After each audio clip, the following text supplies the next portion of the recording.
خدایا وساته د حق مدافعین دا رښتونی دا رجال صادقین شپه او ورځ بوخت په خدمت د خپل ملت دی شپه او ورځ بوخت په خدمت د خپل ملت دی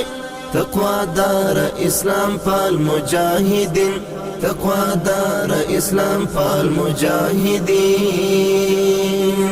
خجور فکر لري متدین دی خجور فکر لري متدین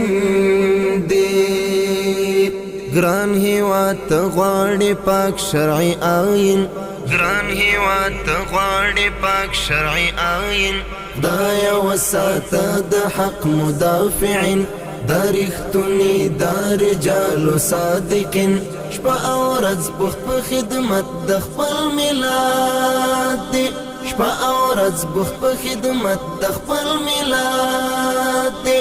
تقوا دار اسلام پال مجاهدین تقوا دار اسلام پال مجاهدین